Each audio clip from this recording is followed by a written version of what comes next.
A Man Escaped wasn't just a prison break film, it was a director's obsession with stripping away everything audiences thought cinema should be. Behind the stark black and white images of a prisoner chiseling his door with a spoon, director Robert Bresson was himself haunted by Nazi captivity. His lead actor was a philosophy student with zero experience. The real escape that inspired the film ended in betrayal and death, and the cinematographer who shot it would later denounce the entire production as a dead exercise in style. From the actual prison where 7,000 died to the shocking truth about what really happened after the escape, here are 20 weird facts about A Man Escaped. But first, I need to tell you about the bonus fact, the one detail about this production that even hardcore Criterion Collection fans don't know. And it involves what Bresson forced his crew to do on the actual execution grounds. Let's get into it. Number 20, the ending is a complete lie, and Bresson knew it. The film ends triumphantly. Fontaine and his young cellmate Jost escape into the night as Mozart's mass swells. Freedom, salvation, victory. Except that's not what happened. Not even close. In reality, André Devigny's 18-year-old cellmate Antoine Gimenez was recaptured by the Gestapo within days of the escape. Evidence strongly suggests he was tortured and executed, the exact fate they'd both been running from. Devigny himself admitted to abandoning Gimenez once they separated, later suspecting the young man had betrayed him. Bresson knew all this. Devigny served as technical advisor on set and surely told him the truth, but Bresson made a deliberate choice. Uplift the audience with Mozart rather than confront them with the crushing reality that not everyone who fights for freedom gets to keep it. The film's subtitle, "The Wind Bloweth Where It Listeth," suddenly takes on a darker meaning. Grace is arbitrary and survival is luck. Some scholars argue this makes the film more honest, not less. By focusing on the process rather than the outcome, Bresson admits that escape is only the first battle. Real freedom? That's another story entirely. Number 19, Bresson was a Nazi prisoner himself, and it nearly broke him before he ever touched a camera for this film. Robert Bresson lived the nightmare. In 1940, he was captured by German forces and spent over a year as a prisoner of war. Multiple sources confirmed the experience left him deeply traumatized. He rarely spoke about it publicly, but when pressed, he admitted a bit of war, a bit of captivity left their mark. That's French understatement for psychological devastation. During those months of imprisonment, Bresson became obsessed with doors. In interviews decades later, he matter-of-factly explained the preponderance of doors in his films. When you're in prison, nothing is more important than the door. Watch A Man Escaped, and you'll see what captivity does to perception.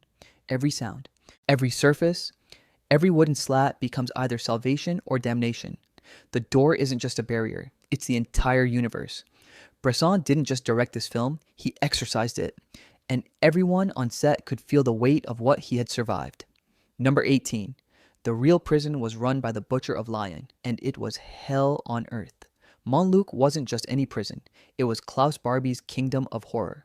The 29-year-old Gestapo chief, who would later earn the nickname the Butcher of Lyon, personally oversaw torture sessions in the prison and at his headquarters in the Hotel Terminus. His methods were medieval: waterboarding, electroshock, tearing off skin, shoving nails under fingernails, immersing heads in buckets of ammonia. He kept 2 German shepherds in interrogation rooms, not just for intimidation, but to rape naked women. Between 1943 to 1944, an estimated 9,000 to 10,000 prisoners passed through Montluc. About 7,000 never left alive. Jean Moulin, France's most revered resistance leader, died from Barbie's torture in 1943. In April 1944, Barbie personally led a raid that captured 44 Jewish children from a hiding place. The youngest was 3 years old. All but one were gassed at Auschwitz. When Bresson chose to film at the actual prison location, he was walking on ground soaked in unspeakable suffering. The walls had witnessed things no film could show, and he knew it. Number 17, the lead actor was a philosophy student who never acted again. François Leterrier was 23 years old and had exactly zero acting experience when Bresson cast him to carry an entire feature film. He wasn't pursuing an acting career. He was studying philosophy at university. Bresson wanted exactly that: someone uncorrupted by theatrical training, someone who didn't know how to act. The gamble worked almost too well. Leterrier's performance is so naturalistic, so devoid of obvious emotion, that audiences assumed he was either brilliant or terrible, depending on their tolerance for Bresson's aesthetic. The truth? Leterrier later became a successful director, but he only ever appeared in 2 films as an actor. A Man Escaped was his first. The follow-up was forgettable. One critic noted it was impossible to evaluate Leterrier's performance because he seemed to exist in the film rather than perform in it. That was exactly Bresson's point. The camera was capturing a human being, not an actor playing a role.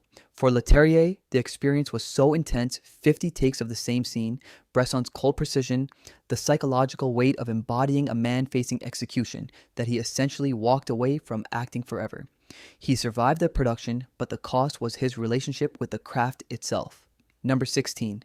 Bresson's cinematographer called the film a dead exercise. In style, Léonce-Henri Burel had worked with Bresson since Diary of a Country Priest. He was a master cinematographer with decades of experience, but during A Man Escaped, something collapsed. In a later interview with Sight and Sound magazine, Burel didn't hold back. He denounced the film as a dead exercise in style and admitted to chafing at Bresson's methods.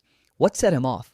Bresson's insistence on using only 50mm lenses, nothing else, no exceptions, for the entire production. No wide angles to establish space, no telephoto compression for intimacy, just 50mm approximating human vision, forcing the audience to see exactly what the prisoner sees. Burel also revealed that Bresson would demand dozens of takes for no apparent reason, breaking down both cast and crew until everyone was exhausted. The cinematographer felt trapped in a directorial vision so rigid it bordered on tyrannical. Yet somehow, the result was one of cinema's most acclaimed prison films. The tension between Bresson's uncompromising methods and his collaborators' suffering became embedded in every frame. You can feel the claustrophobia not just of the cell, but of the production itself. Number 15. The real escape involved murdering a guard with his own bayonet. The film shows it, but audiences often miss the brutality. On the night of August 24 to 25, 1943, André Devigny and Antoine Gimenez climbed onto the prison roof using homemade grappling hooks. When they descended into the courtyard, they heard a sentry approaching in the darkness. They had seconds to decide. Devigny stepped into the shadows and waited. As a German guard passed, Devigny grabbed him from behind, forcing him to the ground, and used the sentry's own bayonet to stab him to death. There was no dramatic fight, no heroic struggle, just desperate violence in the dark. Devigny later wrote about this moment with chilling clarity. He knew if he hesitated, both he and Gimenez would be executed by morning. The guard probably never saw his killer's face. Bresson films the sequence with his characteristic restraint, but make no mistake, this is a murder, not a clean action movie kill. It's survival mathematics. One life taken so 2 could continue. The weight of that act followed Devigny for the rest of his life. Number 14, Devigny used the actual ropes and hooks he made in prison for the movie. When Bresson approached André Devigny to serve as technical advisor, Devigny didn't just share his story. He opened a trunk and pulled out the actual ropes and grappling hooks he had fashioned in cell number 107. These were the real tools of his escape, braided from blankets and wire, sharpened and bent in darkness, hidden under his mattress for weeks while guards walked past. Bresson insisted on using them in the film, not replicas, the actual objects that had scraped against Montluc's walls in 1943. When you watch Fontaine testing the hooks, measuring rope length, calculating weight, ratios, those are Devigny's originals. The props department didn't need to age anything or add authentic wear. It was already there. Every fray in the fabric, every bend in the metal represented a specific night of desperate work. Cast and crew handled these objects knowing they had touched freedom once before. The psychological weight was immense. Some props are just objects. These were relics, and Bresson treated them with almost religious reverence. Number 13. Bresson's 50-take method was psychological torture for actors. Imagine this. You're a 23-year-old philosophy student. You have never acted before, and a legendary director keeps making you repeat the same tiny action, opening a door, turning your head, speaking one line 50 times. Not because you're doing it wrong, but because he wants to drain every drop of performance from your body until only pure action remains. This was Bresson's method, and it destroyed people. He believed acting was a disease, a theatrical cancer that distorted cinema's truth. So he broke his models down through repetition until they stopped thinking, stopped emoting, stopped trying to be anything except exactly what they were. Critics called it genius. Collaborators called it torture. Francois Leterrier and Charles Leclanche, who played Jost, were subjected to this process for months, take after take after take. No praise, no encouragement, just Bresson's quiet voice saying again. The cinematographer complained, the crew whispered, but Bresson never wavered. He compared it to a pianist practicing scales. Through mechanical repetition, you bypass the ego and touch something essential. The result? Performances so stripped of artifice they feel almost alien. You're not watching actors, you're watching humans trapped in a nightmare, which is exactly what Bresson wanted. Number 12. The title gives away the ending, and that was a point. In English, the title seems straightforward, A Man Escaped, but the original French title is longer and more provocative. Un condamné à mort s'est échappé, ou le vent souffle où il veut. A man condemned to death has escaped, or the wind bloweth where it listeth. Past tense, he has escaped. Before you even enter the theater, you know the ending. This seems like insane filmmaking. Why destroy all suspense? But Bresson explained it was intentional. By revealing the outcome, he forced audiences to focus on the process, not the plot. How does he escape? What does freedom cost? The past tense also serves a darker purpose. It creates a sense of predestination, of fate already written. You're not watching to see if he escapes. You're watching to understand why he was chosen to survive while 7,000 others died in the same prison. The subtitle, The Wind Bloweth Where It Listeth, comes from John 3-8. The wind blows where it chooses, and you hear the sound of it, but you do not know where it comes from or where it goes. So it is with everyone who is born of the Spirit. Translation, grace is arbitrary, survival is mysterious. Bresson turns a prison escape into a theological meditation on why some souls are saved and others aren't. Heavy stuff for a thriller. Number 11, they filmed in the actual prison on the execution grounds. Bresson didn't mess around with sets. He took his crew to the real Montluc prison in Lyon, the actual location where the events occurred. The exteriors you see in the film, that's a genuine fortress where Klaus Barbie tortured thousands. The courtyards where prisoners were lined up and shot, real. The walls that appear in every establishing shot, those walls had soaked up screams.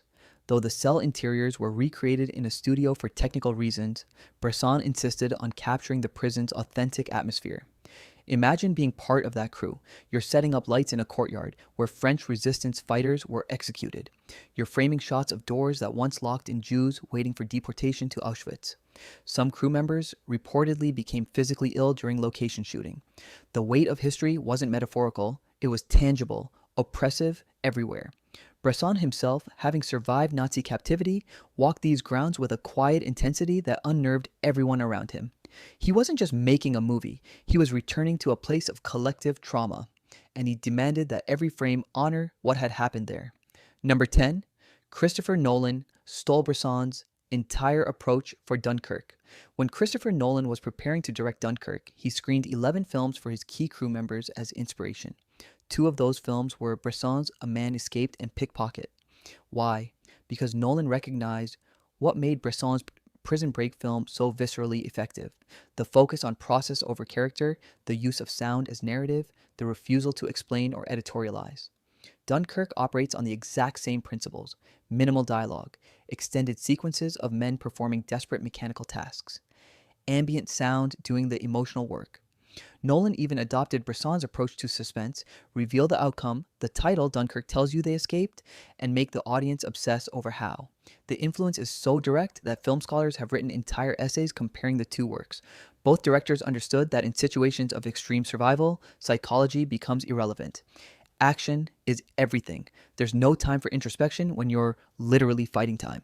Nolan's willingness to prioritize process over traditional narrative momentum, a decision that confused some mainstream audiences, came straight from studying Bresson's rejection of conventional drama. The French master who tortured his actors with 50 takes ended up teaching a Hollywood blockbuster director how to make war feel real. Number 9, Benny Safdie calls it his favorite film, and it makes him cry. Benny Safdie, co-director of Uncut Gems. And Good Time, now starring in Christopher Nolan's films, doesn't just admire A Man Escaped. He calls it his favorite film of all time. In interviews, he's shockingly candid about why. It always makes me cry at the end because I feel like I've achieved something that the character achieves. The film isn't just entertainment for Safdie, it's a spiritual experience. He describes feeling like he's participating in the escape. going through the process alongside Fontaine, and when it succeeds, he feels genuine catharsis. But here's where it gets weirder. Safdie admits that every time he rewatches it, the film reveals something completely different. Recently, he saw it as a meditation on how people communicate in society under oppression. Other times, it's purely about individual resilience. The film shapeshifts depending on the viewer's state of mind, a quality almost no other movie possesses. For a filmmaker as innovative as Safdie, to point to a 70-year-old French art film as his North Star reveals just how ahead of its time Bresson's approach was. The influence isn't just historical, it's active, ongoing, shaping how cutting-edge directors think about cinema right now. Number 8, Jean-Luc Godard, Saïd. Bresson was to cinema what Mozart was to music. After watching the film, a young Jean-Luc Godard, who would soon revolutionize filmmaking with the French New Wave, made a startling declaration: Robert Bresson is to French cinema what Wolfgang Amadeus Mozart is to German music and Fyodor Dostoevsky is to Russian literature. Not good, not important, but definitional.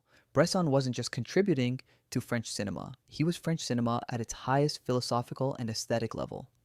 Godard, never prone to casual praise, recognized that Bresson had achieved something most directors only dream of, creating a cinematic language entirely his own. No one else filmed like Bresson, no one else could. His models, not actors' approach, his fragmented editing, his worship of sound over image, his spiritual obsession with grace and predestination, these weren't techniques you could copy. They were expressions of a singular consciousness. When Francois Truffaut saw the film, he called it the most important film of the last 10 years. Not the best, the most important. A Man Escaped wasn't competing with other prison break films. It was redefining what film could express about human existence. That's why cinephiles still argue about it today. This isn't a movie you enjoy, it's a movie that changes what you think movies can be.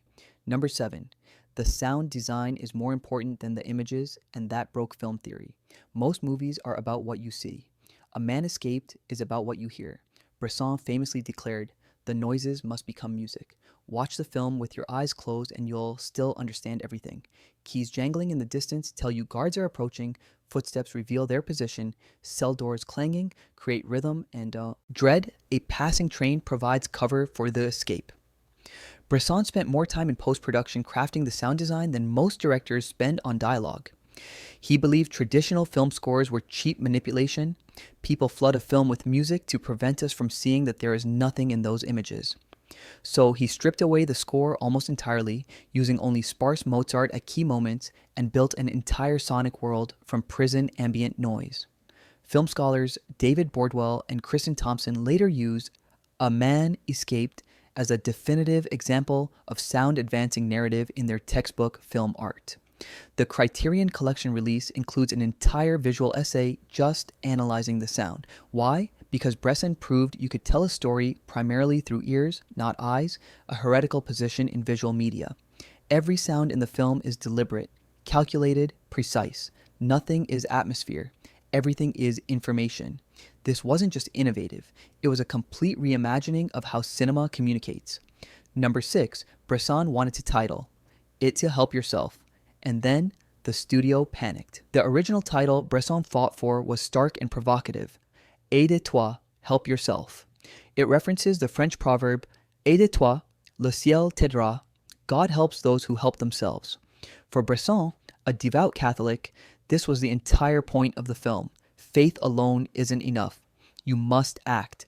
Grace may be real, but it requires human agency to manifest. The divine wind blows where it will, but you still have to climb the wall. The studio thought this title was commercial suicide. Too obscure, too philosophical, too cold. They pushed back hard. Bresson eventually compromised with the longer, more explanatory title that makes the escape explicit, but he insisted on keeping the biblical subtitle as a middle finger to anyone who thought this was just an action film. The tension between these two titles reveals Bresson's central obsession. Is escape a miracle or a skill? Is Fontaine saved by God or by his own ingenuity? The film refuses to answer, which infuriated mainstream critics and delighted intellectuals. By wanting to call it Help Yourself, Bresson was challenging audiences to sit with theological ambiguity. The studio wanted clarity. Bresson wanted mystery. The final title is a compromise that satisfies no one completely. And that's probably intentional. Number 5, it has a perfect 100%. On Rotten Tomatoes, the only prison film with that score. In the entire history of prison escape films, from The Great Escape to The Shawshank Redemption, only one has achieved a perfect 100% on Rotten Tomatoes based on 40 reviews. Not 99%, not 98%, every single. Critic. The consensus reads, A Man Escaped is blockbuster Bresson, a well-acted POW drama that builds with subtle, seat-gripping tension. Here's what makes that score astonishing. Most critics initially didn't know how to process the film. It violated every rule of entertainment. No stars, no romance, no comedy relief, barely any dialogue. Just a man scraping wood for 2 hours. Yet somehow, over time, critical opinion coalesced into unanimous reverence. Roger Ebert wrote, Watching a film like A Man Escaped is like a lesson in cinema. It teaches by demonstration all the sorts of things that are not necessary in a movie. That's code for everything you think makes movies work, Bresson proved you can delete it.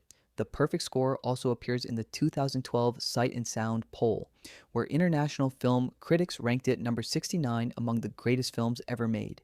7 Bresson films made that list, more than any other director. In 2022, it climbed even higher.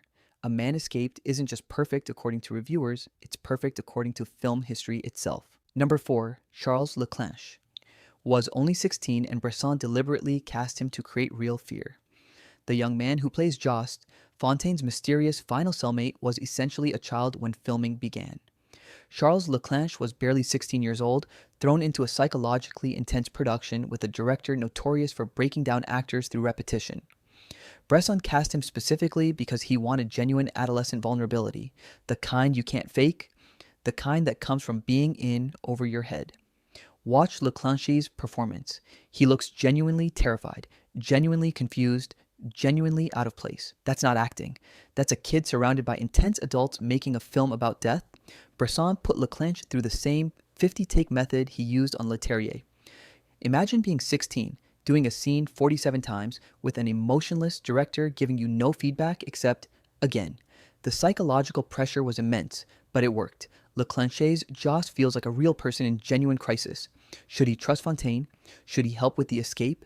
Is he a spy planted by the Gestapo? The character's ambiguity mirrors Leclanche's real uncertainty about what he was even doing on set. Unlike Leterrier, Leclanche never pursued acting or directing. He finished this film and essentially disappeared from cinema. Whatever happened during production, it was enough. Number 3, Devigny killed an Italian informant before his arrest, and the film erases it. Here's a detail Bresson conveniently omitted. André Devigny wasn't arrested for generic resistance activities. He was captured shortly after participating in the assassination of an Italian secret police commandant who was feeding critical intelligence to the Germans. Devigny and his resistance cell had decided this informant needed to be eliminated. They carried out the operation. Days later, Devigny was betrayed by a German infiltrator and arrested. The killing weighed on him for the rest of his life. He expressed moral ambiguity about the murder in his memoir, questioning whether it was necessary even as he understood its strategic justification. But Bresson cut this entire backstory from the film. Why? Because it complicates the spiritual purity he was trying to achieve. If Fontaine is a killer before he even reaches prison, the escape becomes revenge rather than redemption. By stripping away this moral complexity, Bresson can focus on the metaphysical question that obsessed him. Does grace save this man, or does he save himself? The film refuses to answer, which infuriated mainstream critics and delighted intellectuals. The erasure also makes Fontaine more universal. He could be anyone facing execution, not specifically a man who took a life. It's a deliberate simplification that serves the film's thematic goals while fundamentally lying about Devigny's reality. Number 2, Klaus Barbie was eventually imprisoned in the same cell he used to torture prisoners. The historical epilogue to Montluc prison is almost too perfectly dark to believe. Klaus Barbie, the butcher of Lyon, escaped justice for nearly 4 decades. He fled to Bolivia using a false identity, worked for United States intelligence hunting communists, and lived comfortably as a businessman.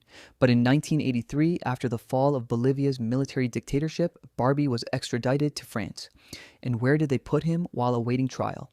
Cell number 136 in Montluc prison, the same fortress where he had personally tortured and executed thousands.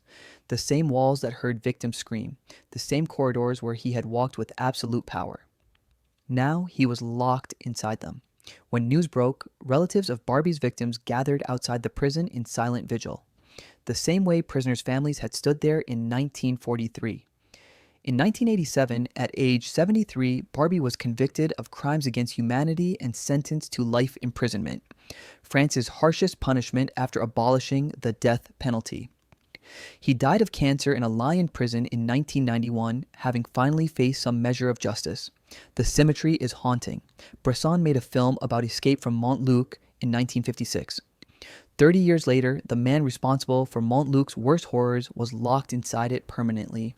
History has a sense of irony that even Bresson couldn't script. Number 1. Devigny's escape only succeeded because of dumb luck and one incredible mistake.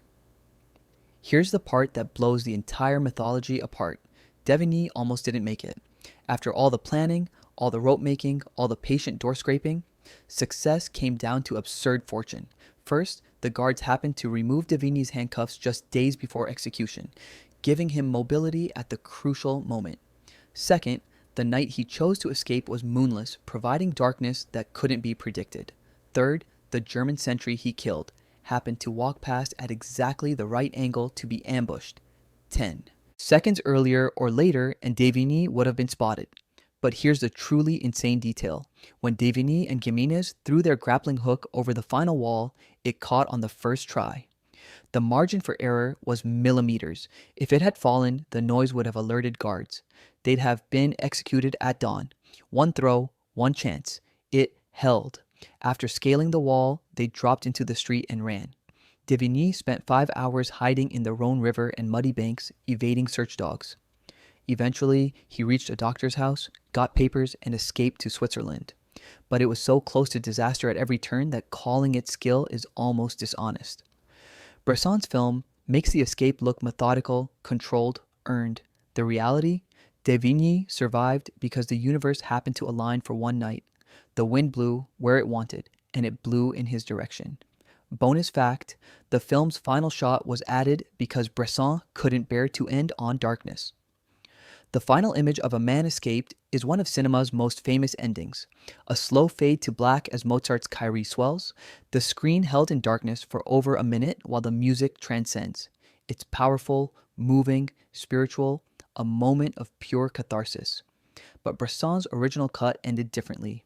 In the first version, the film cut to black the instant Fontaine and Josse disappeared into the fog. No music, just silence, sudden void. The editor and producers were reportedly horrified. They argued it felt like the film stopped rather than ended. Too abrupt, too cold, too much like Bresson was refusing to give audiences any emotional release. After significant pressure, Bresson reluctantly added the extended Mozart passage and the prolonged fade. He later defended the change, saying the music represented the transcendence he had been building toward the moment grace completes its work. But some scholars believe the truth is simpler. Bresson, having survived his own imprisonment, couldn't end his film in darkness.